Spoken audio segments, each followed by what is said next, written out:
नमस्कार, मैं हूं आपके साथ निलोफर अंसारी और आप देख रहे हैं लाइव हरियाणा 24 न्यूज। आइए नजर डालते हैं आज की खास खबर पर। शनिवार को पुष्कर सिंह धामी वृंदावन स्थित वात्सल्य ग्राम में चल रहे षष्ठी महोत्सव में शिरकत करने पहुंचे, जहां उन्होंने दीदी मां साध्वी नृतांबरा को 60वें जन्मदिन की बधाई दी। मंच से जनता को संबोधित करते हुए मुख्यमंत्री पुष्कर सिंह धामी ने कहा, आज भगवान राम का भव्य और दिव्य मंदिर बन रहा है, जिसके साक्षी हम सभी 22 जनवरी को बनेंगे। रामलला हम आएंगे, मंदिर वहीं बनाएंगे की कामना पूर्ण होने जा रही है। मुख्यमंत्री पुष्कर सिंह धामी ने कहा कि मुख्यमंत्री योगी आदित्यनाथ के कुशल नेतृत्व में उत्तर प्रदेश विकास की नई गाथा लिख रहे हैं।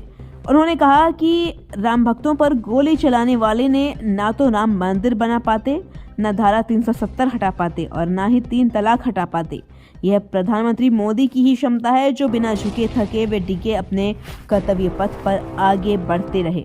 उत्तराखंड के मुख्यमंत्री ने कहा कि प्रधानमंत्री मोदी की प्रेरणा से ही वह सभी बिना थके बिना डिगे उत्तराखंड की जनता की सेवा कर रहे हैं। मुख्यमंत्री ने कहा कि प्रदेश में पहली बार लव जिहाद के खिलाफ कार्रवाई की गई, वहीं भ्रष्टाचारियों के खिलाफ भी पहली बार कार्रवाई करने से हम पीछे नहीं हटेंगे।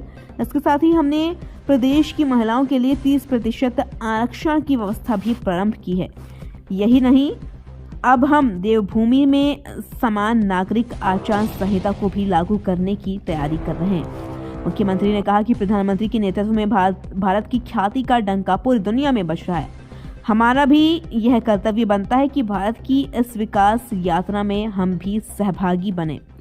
धामी ने कहा कि काशी में बाबा विश्वनाथ मंदिर और उज्जैन में महाकाल लोक के भव्य कॉरिडोर निर्माण के साथ केदारनाथ और बद्रीनाथ धाम का सौंदर्यीकरण होना इस बात का स्पष्ट संकेत है कि आज हमारे मंदिरों का ही नहीं बल्कि हमारी संस्कृति का भी संरक्षण और संवर्धन हो रहा है। मुख्यमंत्री ने आगे कहा कि प्रधानमंत्री मोदी के विजन के अनुरूप भव्यता के साथ ही केदारनाथ मंदिर क्षेत्र का भव्य पुनर्निर्माण, बद्रीनाथ का मास्टर प्लान के तहत निर्माण कार्य तेजी से हो रहा है। प्रधानमंत्री के हाल ही में 18,000 फीट की ऊंचाई पर स्थित आदि कैलाश पार्वती कुंड की यात्रा से भी उत्तराखंड की पहचान देश और दुनिया में बढ़ी है। इस वर्ष उत्तराखंड के चारधाम यात्रा में 56 लाख यात्री शामिल रहे। यह राज्य के धार्मिक पर्यटन के लिए निश्चित रूप से शुभ संकेत है। लाइव हरियाणा 24 न्यूज उत्तर प्रदेश मथुरा से संवाददाता चंदन सैनी की खास रिपोर्ट। आपको अन्य सरकारों में हो सकती थी, मैं उन सरकारों का नाम नहीं ले रहा हूँ, या अन्य पार्टियों की सरकारों में मिल सकता था। अरे जोर से बोलिए नहीं मिल पाती। अब भव्य राम मंदिर का निर्माण देखकर तमाम लोग बोलने लगे हैं कि हम भी अयोध्या आना चाहते हैं, हम भी अयोध्या आना चाहते हैं। ऐसे लोग भी जो तमाम समय में जब दीदी माँ हमारा आंदोलन कर रही थी, अपने आप को लगा रही थी, अनेक देशों में जो उनकी सामने तमाम चित्र लगे हुए हैं, आप सब लोग उसको जरूर देखिएगा कि दीदी माँ ने किस प्रकार से अपने वेश बदल कर उस आंदोलन को गति देने का काम किया था।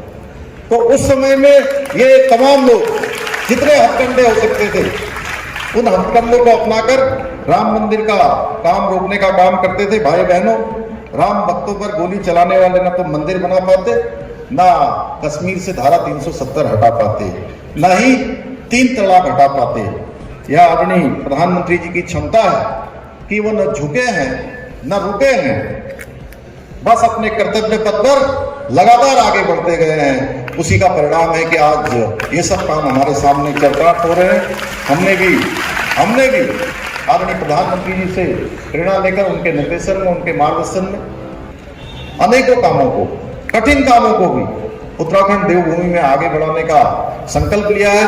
चाहे समान नागरिक संहिता को लागू करने के लिए उठाया जाने वाला कदम हो, उसकी कमेटी ने पूरा काम कर लिया।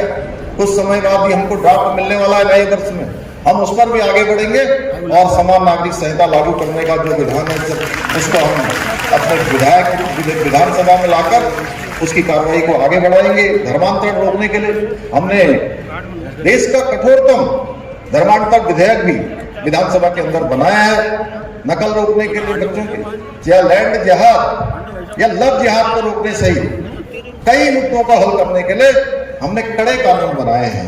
और देवभूमि का जो मूल स्वरूप है, आप सब भी जब देवभूमि आते हैं या देश दुनिया में हम कहीं जाते हैं, जब हम बताते हैं कि हम उत्तराखंड के हैं, तो हमारे प्रति लोगों की एक सोच अलग होती है, देखने का भाव अलग होता है।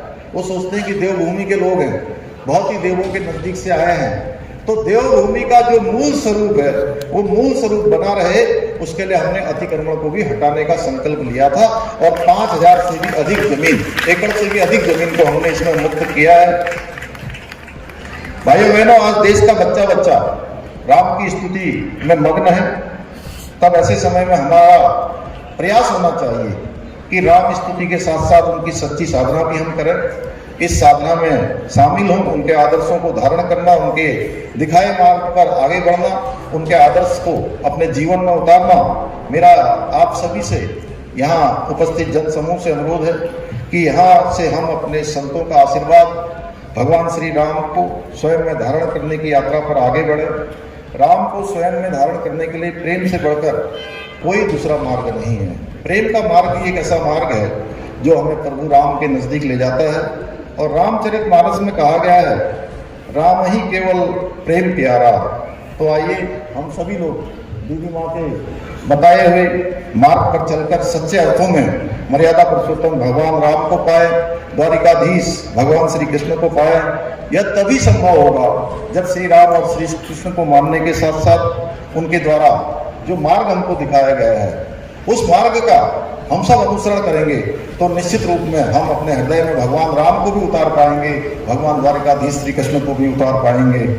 इसी के साथ मैं एक बार फिर से, चूंकि मेरा मन तो था कि मैं दीदी माँ के इस षष्ठी पूर्ति समारोह में पूरे समय यहाँ रहता, लेकिन पहले से ही कुछ कार्यक्रम निर्धारित थे। आज दीदी माँ के इस जो वात्सल्य प्रेम उनका समूचे विश्व के साथ, समूचे समाज के साथ, समूचे संसार के साथ है, वही जो वात्सल्य है वह भी हम सबको यहाँ खींच के लाया। मैं भी उनसे प्रेरणा पाकर राजनीतिक क्षेत्र, सामाजिक क्षेत्र में कुछ करने का प्रयास कर रहा हूँ। एक बार फिर से मैं दीदी माँ को प्रणाम करते हुए, उनके सुदीर्घ जीवन की कामना करते हुए, अपना उनको नमन करते हुए, शीश नवाते हुए, पूज्य संत गणों को भी अपना दंडवत प्रणाम करते हुए आप सबका बहुत धन्यवाद करते हुए कि आप सबको, चूंकि आप सब ने इस षष्ठी पूर्ति समारोह में आप सब सम्मिलित हुए, सबको हमारी दीदी माँ का, सभी संतों का आशीर्वाद प्राप्त होगा।